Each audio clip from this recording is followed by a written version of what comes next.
News Talk on Samar News, your go-to podcast for the latest headlines and in-depth discussions. Join us as we unravel the stories that matter most, bringing you insightful commentary and expert analysis. Tune in for thought-provoking conversations that spark dialogue and inspire action. Stay connected with the news that shapes our world, only on News Talk on Samar News. Well, this week it was a big one. Trump orders attacks against Houthis in Yemen. Wow. It almost feels like we've stepped back in time a bit. It does. But this all happened just a few days ago, on Saturday, March 15th, 2025. And today, we're going to do a deep dive into this situation, into the events that led to this pretty significant military action in the Middle East. Absolutely. I think one thing that really jumps out right away is the scale of it all. Right. And just how direct this operation is. President Trump initiated these, large-scale military strikes, and they're directly targeting the Houthi rebels in Yemen, who, of course, we know have that close relationship with Iran. And it seems pretty clear that the big reason behind all of this is the Houthis' attacks against shipping in the Red Sea. And those initial reports that we're seeing are really concerning. At least 24 people have already been killed just in the initial strikes. And from what U.S. officials are saying, this is just the start. It could be a military campaign that lasts for days, maybe even longer. But it wasn't just the Houthis that got a message, right? Yeah.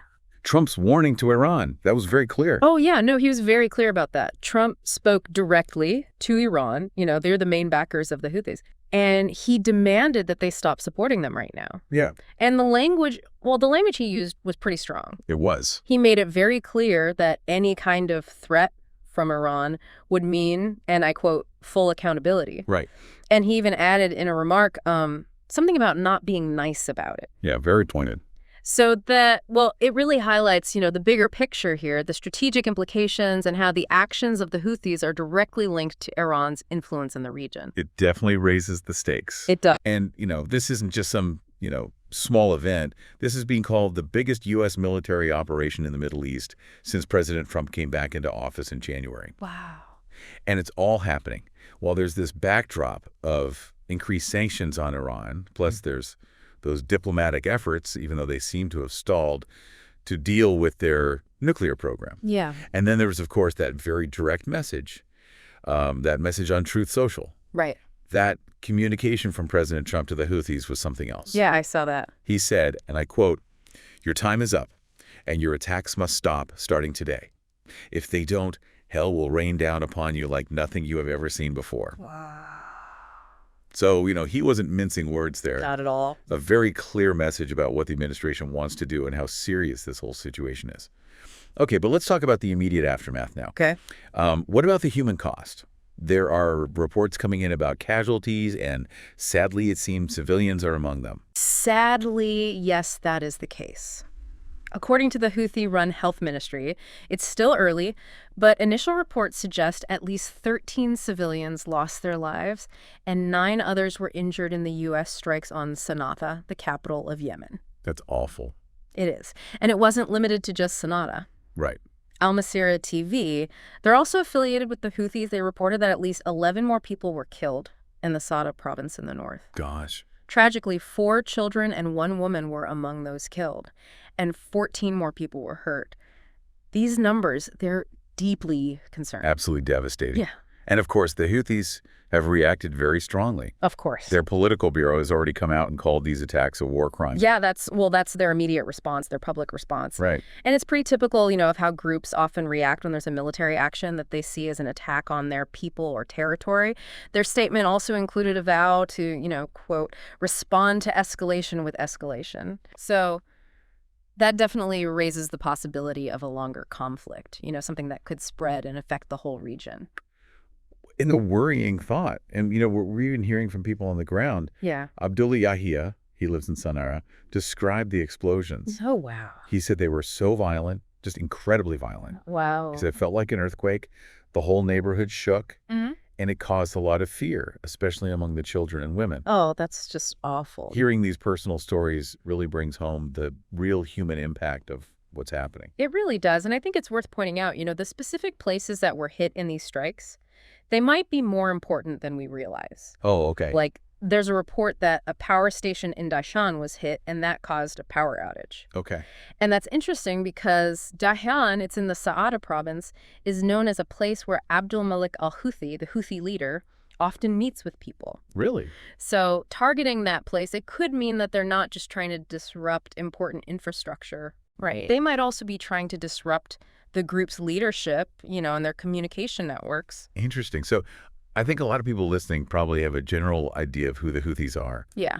But could you give us like a quick overview of their history and what's been driving them to do what they've been doing lately? Sure.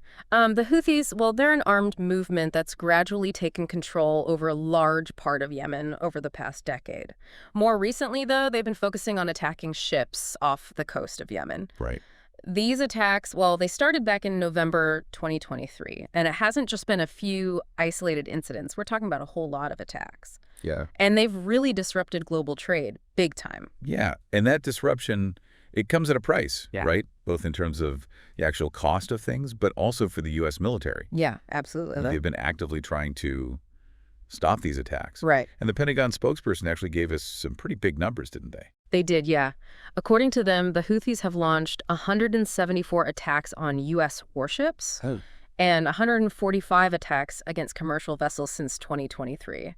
So you can see how this constant hostility, it's a major concern for international maritime security and trade. Yeah, for sure. And the Houthis have been very open about why they're doing this, right? Yeah. They've linked it to a much bigger global issue. Exactly. They say it's about showing solidarity with Palestinians in Gaza, with everything that's going on with Israel and Hamas. It's a way for them to show they have influence, to show that they're aligned with the other groups in the region that oppose Israel. Right. But what's really interesting is that they've stayed so strong while other groups backed by Iran in the region, they've been facing setbacks.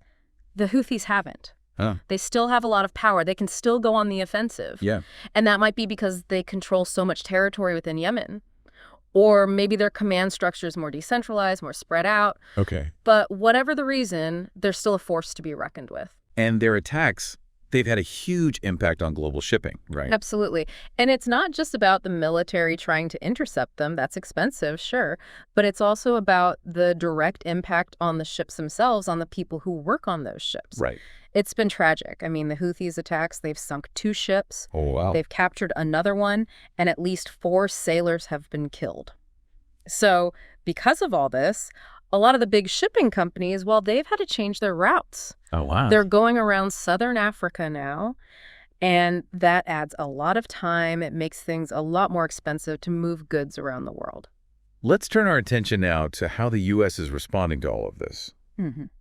Reports suggest that President Trump is taking a different approach compared to the last administration. Yeah, that seems to be a key difference here. U.S. officials, they're speaking anonymously, of course, but they've said that President Trump has authorized what they call a more aggressive approach compared to what the Biden administration was doing, which was more about weakening the Houthis, not completely taking them out. So what do we know about the forces that were involved in these initial strikes? Well, the reports say that fighter jets from the USS Harry S. Truman, that aircraft carrier that's currently in the Red Sea, were the main force used in the strikes.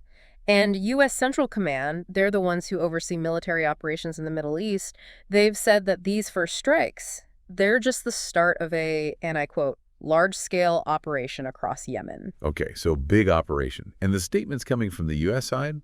Well, they've been pretty firm, too. Oh, yeah. Especially that message we saw from Defense Secretary Pete Hegseth on X. Oh, yeah, I saw that. He said, and I'm quoting directly here, "Houthi attacks on American ships and aircraft and our troops will not be tolerated." Yeah. And he went on to say, "Freedom of navigation will be restored."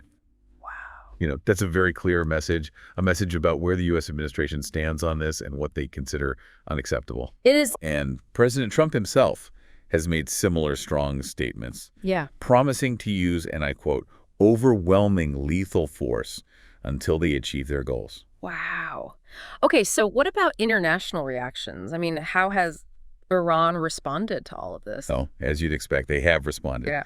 Iran's Foreign Minister Abbas Araqi, he took to X, to say that the U.S. government doesn't have the right to tell Iran what to do when it comes to foreign policy. Of course. He also demanded that the U.S. stop supporting what he called, and I quote, "Israeli genocide and terrorism," and to stop the, again, I'm quoting, killing of Yemeni people.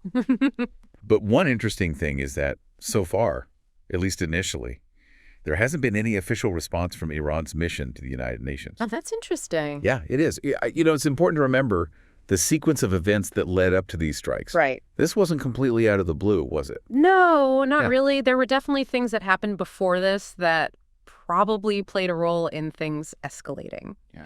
Just a few days before, on Tuesday, actually, the Houthis publicly said that they were going to start attacking Israeli ships again. Really? Yeah, in the Red Sea and the surrounding areas. So they're back to doing that. Yeah, and this ends a period of relative calm that had followed the ceasefire in Gaza back in January, just before President Trump took office. Right. So things were already tense. And all of this was happening, well, not long after some attempts at diplomacy with Iran, which it seems didn't really work out the way people hoped. No, not really. There were reports that a letter from President Trump was sent to Iran's supreme leader, Ayatollah Ali Khamenei, to try to get some talks going about Iran's nuclear program. Okay.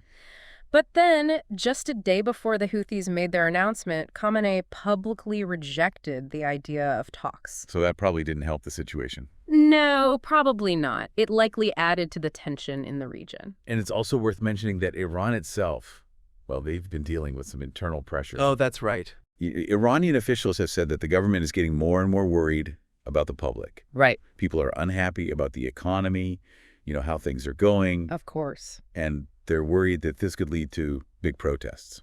Yeah, it's definitely possible. I mean, sometimes when a country is facing internal problems, they try to shift the focus outward. Right. Maybe they want to distract people from the problems at home, or maybe they want to look strong on the world stage. So it's possible that Iran's support for groups like the Houthis, well, it could be part of that. Okay, so, everyone's been talking about the state of Iran's military, too. Yeah, that's been in the news a lot lately. According to sources in the U.S., Israeli strikes over the last year have managed to damage some of Iran's conventional military capabilities. Yeah. They've been targeting places where Iran makes missiles and their air defense systems. Right. It's basically been a response to things that Iran has been doing. But even though their military has been hit, Iran still insists that they don't want nuclear weapons. And at the same time, you've got the UN nuclear watchdogs saying that they're worried about how fast Iran is enriching uranium. Right. And it's to a very high level enrichment that doesn't seem to have any peaceful purpose. Okay, so there's that. And just before these strikes happened, the U.S. reached out to Russia. Oh, that's interesting. Yeah. Russia is relying on Iranian weapons in Ukraine. Right. So what do you think the U.S. was hoping to achieve by telling Lavrov about the strikes? That's a good question. It's a very strategic move. The State Department confirmed that Secretary of State Marco Rubio told Russian Foreign Minister Sergei Lavrov about the strikes in Yemen on Saturday, before they happened. So maybe the U.S. is trying to control how the international community reacts. Maybe they want to show that these strikes are limited action, focused on a specific threat, not some kind of bigger move in the region. Okay. Or maybe they're trying to stop Russia from giving Iran even more support in other areas. Okay. It's a delicate situation. So after the U.S. launched those strikes, the Houthis, well, they wasted no time in announcing their retaliation. Oh, yeah. No, they didn't wait around. And that shows that this is far from over. It does. On Sunday, the Houthis said that they had launched a pretty big counterattack. Okay. They said they used 18 ballistic and cruise missiles as well as drones, and they targeted the USS Harry S. Truman aircraft carrier and the other warships that are with it in the northern Red Sea. So that was a quick response. It was, yeah. And it shows that they're ready and willing to keep fighting. Absolutely. Their military spokesman, he was very clear about why they did this. Okay. Brigadier General Yahya Sari, he said straight out that the attack was a direct response to the more than 47 U.S. airstrikes on areas controlled by the Houthis. Right. And he even said that they will not hesitate to target all American warships in the Red Sea and the Arabian Sea in retaliation for the aggression against our country. So, you've got both sides using really strong language talking about escalating things further. Right. Yeah, it's definitely worrying. It is. And in all of this, the Houthis are still sticking to their original justification for what they're doing. Exactly. They're still saying that their attacks are about supporting Palestinians in Gaza. They keep pointing out that they stopped their attacks during the ceasefire between Israel and Hamas, and they only started again because they see Israel as still blockading Gaza. Okay. And on the U.S. side, Secretary of State Marco Rubio has also been very clear about their position. Right. He said that the U.S. will not allow the Houthis to control which ships can and can't go through those waterways. Okay. And he's suggesting that this operation will continue until the Houthi threat is gone, completely neutralized. So this is definitely a different way of dealing with things compared to the last administration. Yeah, for sure. And tragically, the casualty figures from the U.S. strikes, well, they've been updated. Oh, no. And they're even higher than the initial report. Oh, that's terrible. What are they saying now? Well, the Houthi-run health ministry reported on Sunday that at least 53 people were killed in the U.S. airstrikes on Saturday. Oh, God. 5 women and 2 children were among those killed. And over 100 people were wounded in Sana'a and Saada, with many of them in critical condition. So that makes these strikes one of the biggest attacks against the Houthis since the whole Gaza conflict started. Exactly. It's a huge loss of life. It is. And even though President Trump has made those strong warnings and everyone knows about the connection between Iran and the Houthis, Tehran is denying any involvement in these attacks. Really? Yeah. So, I mean, do you think that's believable, given how close they are to the Houthis? Well, that's the big question, isn't it? I mean, on Sunday, Iran came out and said that they had nothing to do with the Houthi attacks. General Hossein Salami, he's the head of Iran's Revolutionary Guard, said through state media that Tehran doesn't control the policies of the groups they support in the region, including the Houthis. Okay. But, while Iran might not be directly telling the Houthis what to do on a day-to-day basis, everyone knows they've been giving them a lot of support, both military and political. Right. So this denial, well, it probably serves a few purposes for Iran. Maybe they're trying to avoid the U.S. retaliating against them directly. Right. Or maybe they're trying to manage how they're seen in the region. But a lot of analysts are probably going to be skeptical about this denial, given the long history between Iran and the Houthis. So to sum it all up, we've got large-scale U.S. military strikes happening against the Houthis in Yemen, which has led to a lot of casualties. The Houthis have retaliated by attacking a U.S. aircraft carrier, and they're saying they'll do more. Both the U.S. and the Houthis are saying that things could escalate even further, while Iran, despite their known support for the group, is denying any involvement in the Houthi attacks. And at the heart of all of this, the big issue is still the disruption of one of the world's most important shipping routes. Exactly. The whole situation is very unstable right now. There's military action, there's harsh words from all sides, and there are all these complex regional dynamics at play. The potential for this to turn into a bigger, more destabilizing conflict is real, and it's something we need to be paying attention to. And that brings us to a really important point for all of you listening to think about. We know the stated objectives. The U.S. wants to make sure ships can move freely and safely, and the Houthis are claiming to be acting in support of Palestine. But given those objectives and the immediate reactions we've seen, what do you think the short-term and long-term consequences of this escalation will be? How will this affect stability in the region and the flow of goods around the world? And are there any factors, any perspectives that we haven't fully considered yet that might be at play here? It's a complicated situation with wide-ranging implications. And as always, we encourage you to stay informed as this story develops. News Talk on Samar News, your go-to podcast for the latest headlines and in-depth discussions. Join us as we unravel the stories that matter most, bringing you insightful commentary and expert analysis. Tune in for thought-provoking conversations that spark dialogue and inspire action. Stay connected with the news that shapes our world, only on News Talk on Samar News.